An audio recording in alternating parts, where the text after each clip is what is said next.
옆에 분하고 인사 한번 하실까요? 보고 싶었습니다. 인사하겠습니다, 여러분. 여러분, 보고 싶었습니다. 매일매일 보았으면 좋겠습니다. 오늘 말씀의 제목은 너의 성숙함을 보이라, 이런 제목입니다. 사람들은 다 본능을 가지고 살아갑니다. 배가 고프면 뭔가 먹고 싶은 본능이 있습니다. 그리고 좋은 것을 보면 가지고 싶어하는 그런 본능이 있지요. 여러분, 예뻐지고 싶어하는 본능도 있습니다. 이것은 참 저는 좋은 본능이라고 생각해요. 누구나 다 스스로 이렇게 예뻐지고 싶어하는 그러한 본능. 요즘 우리 어린아이들도 가볍게 이렇게 화장을 하는데 저는 그게 처음에는 바람직할까 그렇게 생각했는데 저것도 본인들 스스로 예뻐지고 싶어하는 본능이 있구나, 그런 생각을 했습니다. 너무 지나치면 안 되지만 우리 아이들이 여러분 예쁘게 화장하고 오면 참 예쁘다, 이렇게 여러분 칭찬해 주시기를 바랍니다. 정상적이고 건강한 사람은 누구나 다 이런 본능에 충실합니다. 아마 여기 계신 분들 중에 아침에 거울을 보지 않고 나오신 분들은 한 분도 없으실 것 같아요. 머리도 이렇게 손질하고 또 어떤 옷을 입을 것인가 스스로가 이렇게 코디해 가면서 여러분에게 어울리고 맞는 그런 옷을 여러분 입고 오지 않습니까? 물론 우리가 너무 지나치게 외모에 신경을 쓰거나 또 사치를 하는 것도 문제이지만 외모에 전혀 신경을 쓰지 않고 제멋대로 살아가는 것은 정상적인 삶이 아니라고 생각합니다. 가능하면 단정하게 그리고 몸에 잘 맞고 어울리는 옷을 골라 입는 것도 건강한 사람의 모습인 줄로 믿습니다. 그러나 여러분, 사람이 외모만 치장하고 화려하다고 그 사람이 빛나는 것은 아니지요. 여러분, 우리가 다 같이 생각하고 있는 사실입니다. 사람은 외모보다 마음이 정말 고와야 된다는 것을 여기에 계시는 우리 모든 성도들은 다 아실 것입니다. 마음이 곱지 않고 외모만 화려하다고 그 사람이 빛나는 것은 절대로 아닙니다. 성경에 보면 마음을 우리 예수님이 얼마나 많이 강조하는지 모릅니다. 우리 예수님도 우리 마음에 오셨다, 그렇게 성경은 얘기해요. 고린도전서 3장 16절 말씀 보니까 너희는 너희가 하나님의 성전인 것과 하나님의 성령이 너희 안에 계시는 것을 알지 못하느냐. 성령 하나님께서 우리 마음에 계신다는 거예요. 고린도후서 1장 22절에도 우리 마음에 성령을 주셨느니라, 그렇게 말씀하셨어요. 갈라디아서 4장 6절 말씀 보면 너희가 아들임으로 하나님의 그 아들의 영을 우리 마음 가운데 보내사 아빠 아버지라 부르게 하셨느니라. 그 아들의 영을 우리 마음 가운데 보내셨다, 그렇게 말씀하셨죠. 예수님의 영 성령님이 우리 마음에 오셨기 때문에 우리가 우리 하나님을 아빠 아버지 이렇게 부를 수가 있다는 거예요. 여러분, 잠언 21장 2절 말씀 보시면 사람의 행위가 자기 보기에는 모두 정지가 하여도 여호와 우리 하나님은 우리 마음을 감찰하신다, 그렇게 말씀하셨어요. 사람들은 자기 행위가 자기들 나름대로 나는 정직한 길을 가, 그러지만 여호와 우리 하나님은 우리 마음을 감찰하신다는 거예요. 잠언 4장 23절에 여러분 잘 아시는 말씀이죠. 우리 마음의 생명이 구원원이 바로 마음이라고 그랬어요. 그래서 모든 지킬 만한 것 중에 더욱 내 마음을 지키라, 생명의 근원이 이에서 날미니라. 여러분, 마음이 생명이에요. 여러분 들어보셨어요? 우리 마음이 생명이다. 성경은 마음을 생명처럼 그렇게 소중하게 여깁니다. 사람이 곁이 아무리 훌륭하고 외모가 아무리 뛰어나도 그 사람의 마음이 순결하지 못하고 지저분하면 우리 하나님께서 그 사람을 보지 않습니다. 사무엘상 16장 7절 말씀 보면 사람은 외모를 보지만 여호와 우리 하나님은 사람의 그 중심을 보신다, 그렇게 말씀하셨어요. 여러분, 그렇습니다. 우리 하나님 아버지는 우리 마음을 보십니다.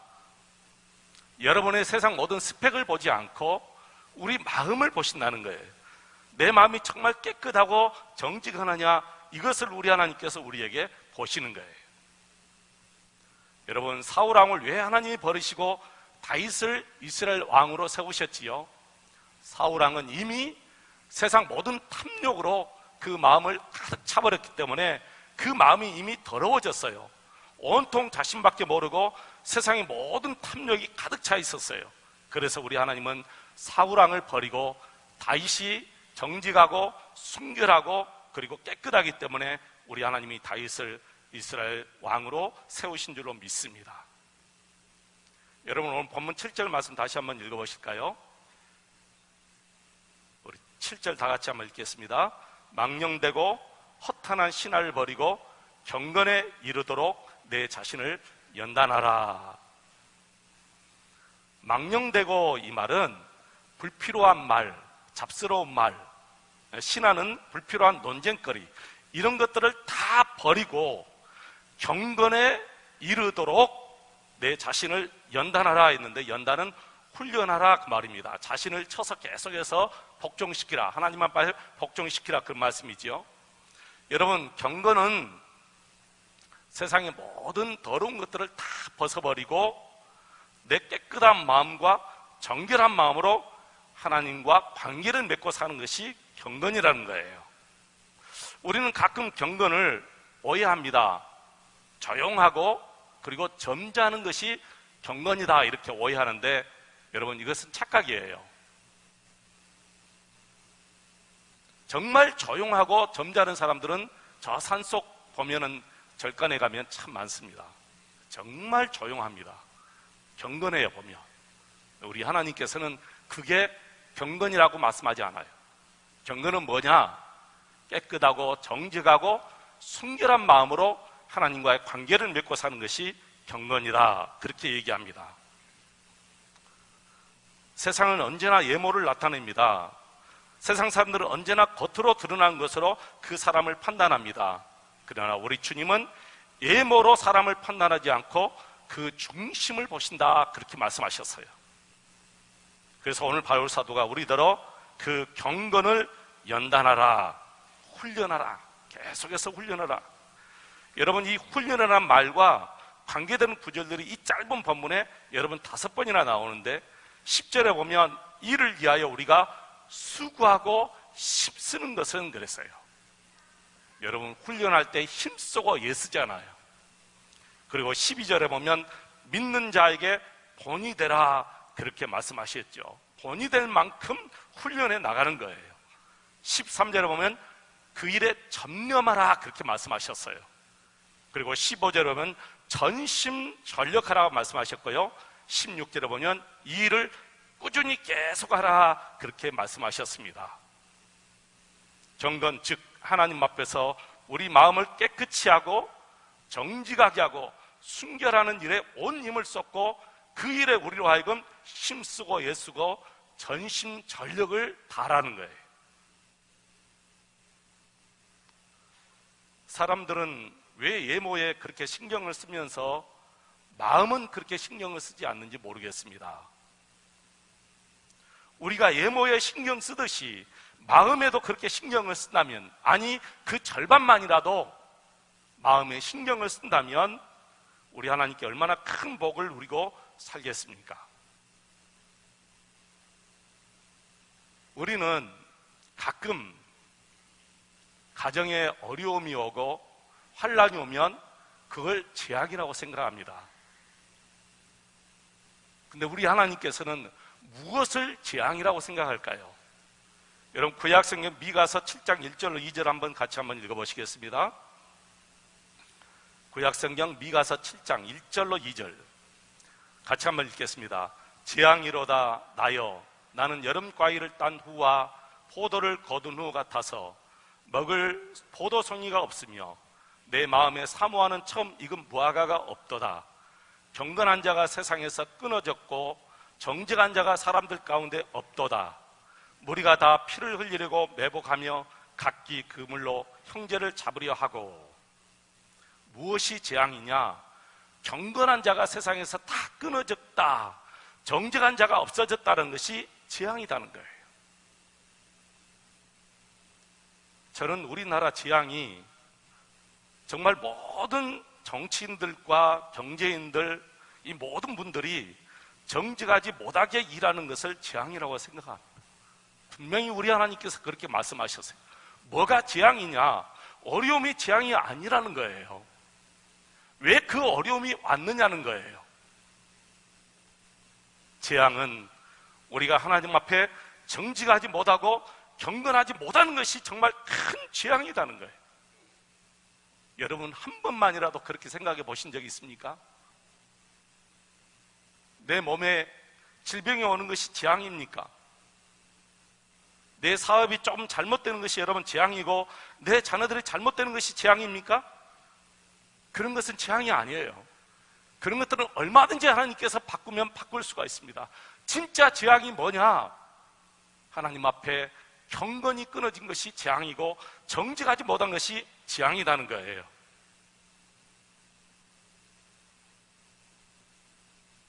이제는 우리가 우리 마음을 신경 쓰고 우리 삶을 신경 써야 될 줄로 믿습니다. 하나님 앞에 경건하고 하나님 앞에 정직해서 우리 하나님께서 우리에게 주시는 놀라운 복을 누리며 살아야 될 줄로 믿습니다. 나이 50만 넘으면 세월이 얼마나 빠르다 하는 것을 우리가 잘 압니다. 정말 총알처럼 지나갑니다. 우리 인생이 곧 마치게 됩니다. 그래서 우리 예수님의 친동생 야고보 사도가 야고보서 4장 14절에 보면, 내일 일을 너희가 알지 못하느냐? 너희 생명이 무엇이냐? 너희는 잠깐 보이다가 없어지는 안개니라. 그렇게 말씀하셨어요. 저는 이 말씀을 많이 읽었지만 정말 젊었을 때는 이 말씀을 실감하지 못했어요. 근데 요즘에는 정말 실감해요. 내 인생이 아침 안개와 같이 그렇게 속히 지나가는구나. 아침에 눈을 뜨면 그래, 내 인생은 잠깐 있다 없어지는 아침 안개와 같다. 그런 생각을 참 많이 해요. 여러분, 시간이 이렇게 빨리 지나간다는 것은 지금 우리 삶이 내리막길에 있다는 것을 지금 얘기하는 거예요. 본시 올라갈 때는 더디어요. 그러나 내려갈 때는 얼마나 빠른지 몰라요. 이것이 우리 삶의 위치입니다. 이제는 우리가 심각한 마음으로 살아야 될 줄로 믿습니다. 우리가 세상에 태어나서 공부도 하고 또 친구들도 많이 만나고 또 그래서 성장해서 남녀가 서로 만나고 그래서 결혼도 하고 아이도 낳고 또 가정 때문에, 가족 식구들 때문에 참 많은 일을 하고 살지만, 그래서 여유가 없이 우리가 살아요. 그래도 반드시 우리가 한 가지 실패하지 않아야 될 것이 있습니다. 나를 정말 복되고 나를 존귀하게 하는 것은 예모도 아니고 겉으로 드러나는 것이 아니라 하나님 앞에서 정직하고 순결한 삶이라는 거예요. 우리가 이 삶을 실패해서는 안 될 줄로 믿습니다. 우리 내 인생이 정말 바람에 나는 겨와 같이 끝나기를 바라지 않기를 축원합니다. 여러분의 삶에, 나의 삶에 성령의 충만한 열매가 맺혀지기를 축원합니다. 사람들의 모든 생활을 보면 행복한 삶보다는 불행한 삶이 더 많다 그렇게 생각해요. 기쁜 삶보다는 슬픔의 삶이 더 많다 그렇게 생각합니다. 왜 많은 사람들이 행복을 바라지만 불행이 찾아오고, 왜 많은 사람들이 기쁨을 누리고 싶지만 이렇게 슬픔이 옵니까? 그 이유는 하나님과 바른 관계를 맺고 살지 못하기 때문에 그렇습니다. 저와 여러분 어느 누구도 살아계신 하나님과 바른 관계를 맺고 살지 못하면 아름다운 삶을 누릴 수가 없습니다. 이것이 우리 인간에게 주신 우리 하나님의 법칙이에요. 세상의 법칙은 깨어지지 않습니다. 수학의 공식이 여러분 깨어집니까? 수학의 공식은 깨어지지 않습니다. 천년 만년이 가도 수학의 공식은 그대로예요. 모든 법칙이 다 마찬가지예요. 하물며 하나님께서 정하신 법칙이 어떻게 여러분 깨어질 수가 있겠습니까? 우리가 정말 행복하고 아름다운 삶을 누리기 위해서는 하나님과 바른 관계를 맺고 살아야만이 정말 아름답고 행복한 삶을 우리가 누릴 수가 있다는 것입니다. 저는 지금도 부러운 것이 하나 있어요. 믿음 생활 잘하는 분들 보면 정말 부럽습니다. 어쩌면 저렇게 믿음 생활 잘하실까 감탄이 나와요. 참 본받고 싶다. 나도 저렇게 살고 싶다. 또 어떤 분들을 보면 언제나 옆에 동료를 세워주고 칭찬해주고 언제나 그 모습이 변함이 없어요. 어디 가든지 만날 때마다 항상 칭찬해주고 동료를 세워줍니다. 여러분 얼마나 부럽습니까? 그분의 인품이 부럽고 그분의 성품이 부럽고 그분의 믿음이 참 부럽습니다. 사랑하는 성도 여러분, 사람에게 무엇이 가장 귀합니까? 우리에게는 무엇이 있어야 정말 그 사람이 빛날까요? 우리가 무엇을 가지고 살아야 진정 행복하며 무엇을 가지고 살아야 정말 만족하며 감사할 수 있을까요? 바로 믿음의 성숙이고 우리 마음의 성숙입니다. 저와 여러분의 마음이 수정유리보다 더 아름답고 더 맑은 그런 마음을 가지고 살아가시기를 축원합니다. 우리의 마음이 세상의 그 어떤 꽃보다 더 아름답고 더 진한 향기를 낼 수 있는 그런 마음을 가지고 살아야 행복한 것입니다. 다른 것 아무리 많이 가지고 산다 할지라도 다는컨대 행복하지 못합니다. 하나님 앞에서 정직하고 깨끗한 마음을 가진 자가 진짜 행복을 누리고 사는 성도인 줄로 믿습니다. 베드로전서 3장 2절로 4절 말씀 한번 우리 같이 한번 읽어보실까요? 베드로전서 3장 2절로 4절 같이 한번 보겠습니다. 너희의 두려워하며 정결한 행실을 봄이라. 너희의 단장은 머리를 꾸미고 금을 차고 아름다운 옷을 입는 애모로 하지 말고 오직 마음에 숨은 사람을 온유하고 안정한 심령에 썩지 아니할 것으로 하라. 이는 하나님 앞에 값진 것이니라. 아멘. 정말 하나님 앞에 값진 삶이 무엇이냐는 거예요. 하나님께서 우리를 보실 때 가장 값지게 보시는 것이 뭐냐? 마음에 온유하로 하는 것이 진짜 하나님 앞에 값진 것이다. 애모로 꾸미는 것이 하나님 앞에 값진 것이 아니에요. 정말 비싼 여러 가지 많은 것을 가지고 우리 애모를 꾸민다 할지라도 하나님은 그의 인생을 존귀하다 그렇게 보지 않습니다. 너희 인생이 참 값지다 그렇게 보지 않습니다. 마음으로 온유함으로 할 때만이 내 인생이 정말 값지고 우리 하나님께서 복되다 그렇게 말씀하시는 것입니다. 여러분 우리가 앞으로 살면 얼마나 더 살까요? 여러분 인생을 한번 계산해 보시기 바랍니다. 또 우리가 가지면 얼마나 더 많이 가지겠습니까? 이제는 우리 생각을 좀 바꿔야 할 때가 오지 않았겠습니까? 이제는 모든 사람들 앞에서 우리의 이 성숙함을 드러내는 그런 삶을 살아야 될 줄로 믿습니다. 모세는 이렇게 기도했습니다. 시편 90편 10절로 12절 말씀 보시면 우리의 연수가 70이요 강건하면 80이라도 그 연수의 자랑은 수고와 슬픔뿐이요 신속히 가니 우리가 날아가나이다. 누가 주의 노여움의 능력을 알며 누가 주의 진노의 두려움을 알리까? 우리에게 우리 날 계수함을 가르치사 지혜로운 마음을 얻게 하소서. 남은 삶을 계산하고 살라는 거예요. 그리고 지혜로운 마음을 가지고 살라 그렇게 기도했습니다. 여러분 이 기도가 우리의 기도가 되어야 될 줄로 믿습니다. 주님 내 인생이 70이요 강건하면 80입니다. 이게 얼마나 빨리 지나가는지 신속히 간다 그렇게 말씀했죠. 그리고 우리가 날아간다 그렇게 말씀했습니다.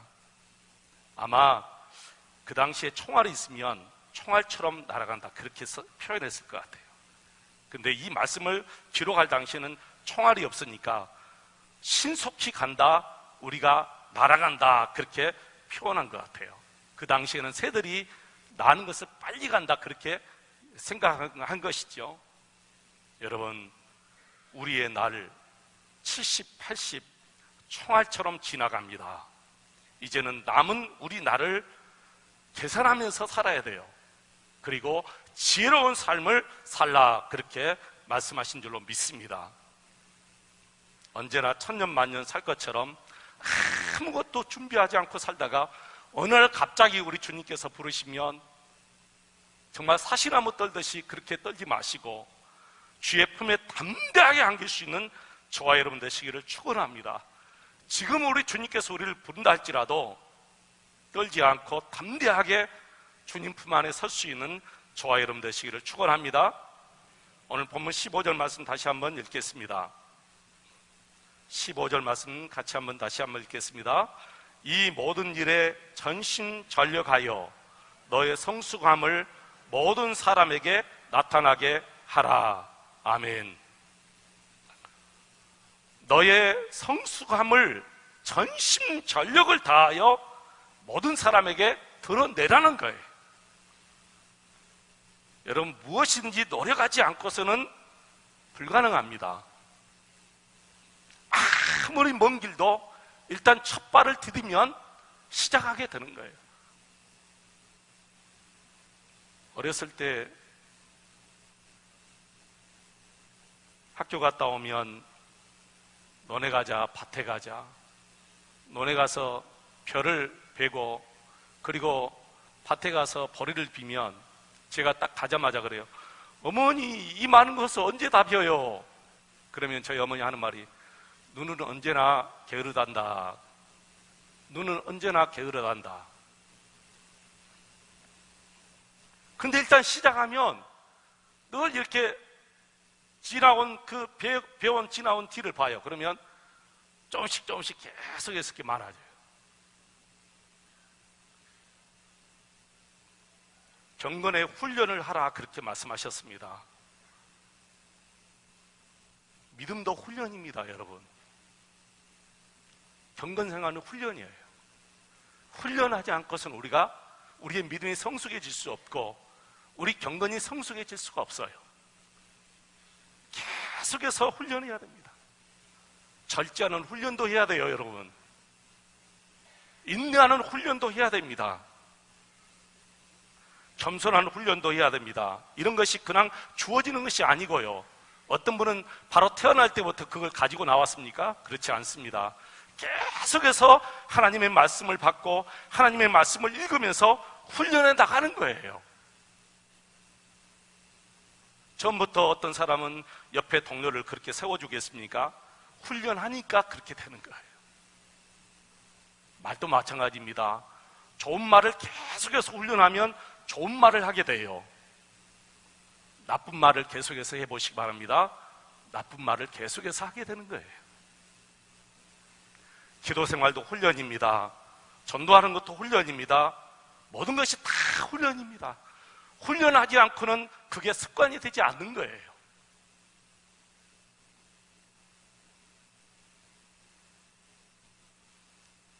저는 군에 갔을 때 왜 저 똑같은 일을 일주일 동안 계속 하는가? 한 번 하면 앞으로 가, 뒤로 가, 옆으로 가, 좌로, 우양우, 자향자, 청검술하고 또 총 쏘는 것. 하루 이틀 하면 그냥 다 몸에 배잖아요. 그런데 그걸 일주일 동안 계속, 2주일 동안 계속 하는 거예요. 왜 그렇겠습니까, 여러분? 완전히 몸에 배기 하기 위해서 그렇게 하는 거예요. 경건을 훈련하라. 그리고 전심전력을 다하여 훈련하라. 그리고 너의 성숙함을 모든 사람에게 나타나게 하라. 그렇게 말씀하셨습니다. 우리의 믿음은 끊임없이 성숙해야 될 줄로 믿습니다. 우리의 마음의 성숙은 끊임없이 살아나야 될 줄로 믿습니다. 우리가 살아있는 믿음, 살아있는 믿음 하지만 살아있는 믿음이 곧 성숙한 믿음이 살아있는 믿음이에요. 살아있는 모든 동물과 식물은 다 성장하고 활동합니다.